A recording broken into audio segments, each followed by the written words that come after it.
देखो, share market में काफी सारे पैसे कमाए जा सकते हैं। राकेश झुनझुनवाला, आर के दमानी, विजय केडिया और ना जाने कितने बड़े बड़े इन्वेस्टर्स ने करोड़ों रुपए कमाए हैं शेयर मार्केट से। पर वहीं आपके और मेरे जैसा एक कॉमन इन्वेस्टर शेयर मार्केट में ज्यादा सक्सेसफुल नहीं बन पाता। हम अपनी एड़ी चोटी रगड़ लेते हैं लेकिन फिर भी शेयर मार्केट में पैसा नहीं कमा पाते। इनफैक्ट जीरोधा, जो इंडिया की नंबर 1 ब्रोकरेज कंपनी है, वो भी ये कहती है कि 10 में से 9 लोग शेयर मार्केट में पैसा लूज करते हैं। तो आखिर ऐसा क्यों होता है और क्या इन बड़े इन्वेस्टर्स को कोई सीक्रेट फॉर्मूला पता है जिसके वजह से ये शेयर मार्केट में करोड़ों रुपए कमा पाते हैं?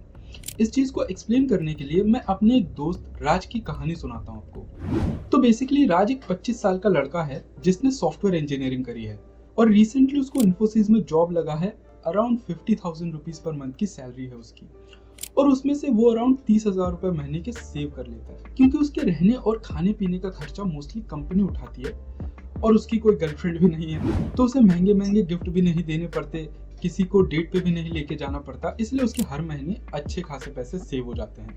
अब क्योंकि राज एक पढ़ा लिखा लड़का है और उसके हर महीने अच्छे खासे पैसे सेव हो रहे थे, इसलिए उसने सोचा क्यों ना इस पैसे को कहीं पे इन्वेस्ट कर दिया जाए ताकि अच्छा रिटर्न कमा सके।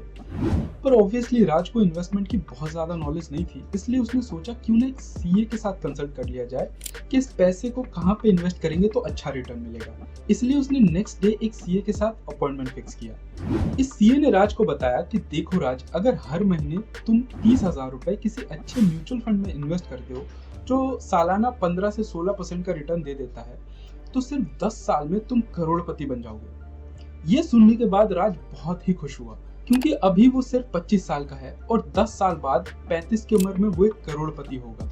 तो राज ने इमीडिएटली इन्वेस्टमेंट चालू कर दिया। हर महीने 30,000 रुपए वो एक म्यूचुअल फंड में इन्वेस्ट करने लगा। अच्छा, अब तैयार हो जाओ क्योंकि अब आएगा कहानी में ट्विस्ट।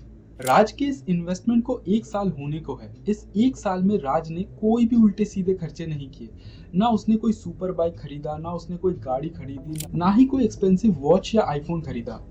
पूरी शिद्दत के साथ हर महीने उसने 30,000 रुपए इन्वेस्ट किए म्यूचुअल फंड में। अब राज सोच रहा है, यार एक बार ना मैं अपने इन्वेस्टमेंट को चेक कर लेता हूँ।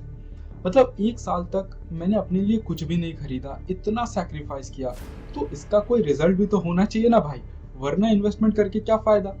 तो राज ने तुरंत अपने म्यूचुअल फंड ऐप में लॉगिन किया और उसको वहां पे सिर्फ 3,90,000 रुपए टोटल बैलेंस दिखा।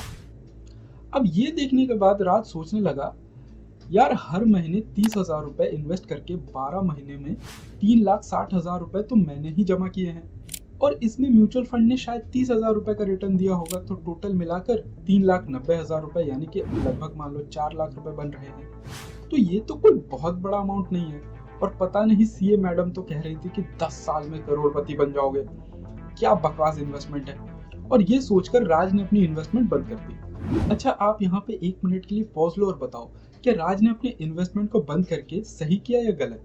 इसका जवाब मैं आपको वीडियो के एंड में दूंगा। अभी फिलहाल के लिए कहानी को कंटिन्यू करते हैं। तो राज ने अपने इन्वेस्टमेंट को बंद कर दिया क्योंकि उसको अच्छा रिटर्न नहीं मिल रहा था। अब नेक्स्ट डे राज जब ऑफिस जाता है तो उसको अपने ऑफिस कलीग से पता चलता है कि इस बंदे ने सिर्फ एक दिन में डे ट्रेडिंग करके 10,000 रुपए कमाए। ये सुनकर राज बिल्कुल चौंक गया क्योंकि राज ने पूरे 1 साल इन्वेस्टमेंट करने के बाद सिर्फ 30,000 रुपए का रिटर्न कमाया था और इस बंदे ने डे ट्रेडिंग करके सिर्फ एक दिन में 10,000 रुपए कमा लिया, बताओ। तो राज को लगने लगा, यार ये डे ट्रेडिंग तो कोई तड़कती भड़कती चीज है।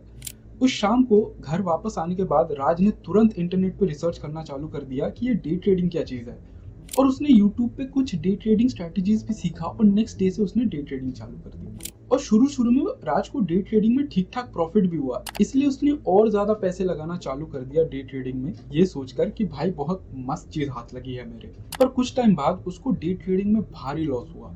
इनफैक्ट उसको सिर्फ 3 महीने में 2 लाख रुपए का लॉस हुआ।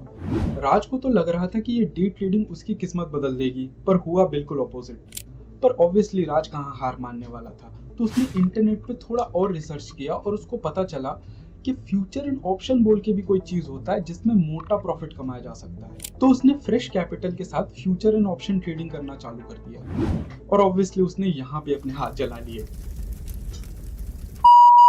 देखो, फ्यूचर एंड ऑप्शन एक लेवरेज प्रोडक्ट है, इसलिए इसमें जब प्रॉफिट होता है तो मोटा प्रॉफिट होता है, पर इसमें जब लॉस होता है तो वो भी काफी भारी लॉस होता है। फ्यूचर एंड ऑप्शन में राज को 5 लाख रुपए का लॉस हुआ, तो डे ट्रेडिंग में 2 लाख रुपए का लॉस और फ्यूचर एंड ऑप्शन में 5 लाख रुपए का लॉस। इन टोटल राज को 7 लाख रुपए का लॉस हुआ। अच्छा, यहाँ पे अगर मैं 1 मिनट के लिए कहानी को पॉज करके आपसे पूछूं कि इस सिचुएशन में राज की सबसे बड़ी गलती क्या थी, तो आपका जवाब क्या होगा? राज की सबसे बड़ी गलती ये थी कि उसने अपने इन्वेस्टमेंट को बहुत ही अर्ली स्टेज में जज किया। अगर आप इस इन्वेस्टमेंट टेबल को देखो तो आपको पता चलेगा कि हर महीने अगर कोई इंसान 30,000 रुपए इन्वेस्ट करता राज वाले उस म्यूचुअल फंड में, तो पहले साल उसका सिर्फ 3,90,000 रुपए ही बनता, फिर दूसरे साल 8,40,000 रुपए बनता और तीसरे साल करीबन 14 लाख रुपए बनता। और ऐसे ही कंटिन्यू करते करते 10 साल बाद उसके 83 लाख रुपीस बन जाते, जो कि 1 करोड़ अमाउंट के बहुत ही क्लोज है। और कंपाउंडिंग ऐसे ही काम करता है। शुरू शुरू में रिटर्न बहुत ही छोटा होता है, लेकिन अगर आप इसको लंबे टाइम तक कंटिन्यू करो, अपने इन्वेस्टमेंट्स को लंबे टाइम तक होल्ड करो, तो ये आपको लॉन्ग टर्म में मोटा प्रॉफिट देता है। याद रखना, एक इन्वेस्टर का सबसे बड़ा ब्रह्मास्त्र होता है टाइम। तो अगर आप एक अच्छे म्यूचुअल फंड में इन्वेस्ट करो और थोड़ा पेशेंस रखो, तो आप भी शेयर मार्केट में करोड़ों रुपए कमा सकते हो। प्रॉब्लम क्या होता है, ज्यादातर लोग अपने इन्वेस्टमेंट को बहुत ही अर्ली स्टेज में जज करने लगते हैं, क्योंकि वो यूट्यूब और ट्विटर जैसे प्लेटफॉर्म पे देखते हैं कि कुछ लोग 50%, 200%, 500% रिटर्न पोस्ट कर रहे हैं, तो उनको लगने लगता है यार हमारा इन्वेस्टमेंट कुछ ज्यादा खास रिटर्न दे नहीं रहा है, और ये सोचकर वो अपने इन्वेस्टमेंट को बंद कर देते हैं और फिर डे ट्रेडिंग जैसी उल्टी सीधी चीजें करना चालू कर देते हैं और अपने पैसे का जो कंपाउंडिंग पावर है उसको खत्म कर देते हैं। देखो, इस वीडियो में मेरा पर्पस ये नहीं है कि मैं ट्रेडर्स या ट्रेडिंग कम्युनिटी को बदनाम करूं, पर सच बात तो ये है कि 10 में से 9 लोग शेयर मार्केट में पैसा लूज करते हैं। इवन जीरोधा भी यही कहता है। आपको शेयर मार्केट में अच्छे खासे पैसे बनाने के लिए 200 या 500% रिटर्न की कोई जरूरत नहीं है। अगर सालाना 15 से 16% का रिटर्न भी आपको मिल जाता है शेयर मार्केट में, तो भी लॉन्ग टर्म में आप इनॉर्मस वेल्थ क्रिएट कर सकते हो। पर अब सवाल ये है कि 15 से 16% का रिटर्न कमाने के लिए हम कौन से म्यूचुअल फंड में इन्वेस्ट करें, क्योंकि आजकल तो काफी सारे म्यूचुअल फंड आ गए हैं मार्केट में। तो ये जानने के लिए आपको तो मेरा नेक्स्ट वीडियो देखना पड़ेगा। अरे रुको, कहाँ जा रहे हो? चैनल को सब्सक्राइब तो कर लो, वरना आपको मेरे नेक्स्ट वीडियो का नोटिफिकेशन कैसे मिलेगा? तो चलो, आज के लिए वीडियो यहीं पे खत्म होता है। मिलते हैं अगले वीडियो में। Goodbye. I can hear the demons call when they do what they do, and now I feel like taking off, find a place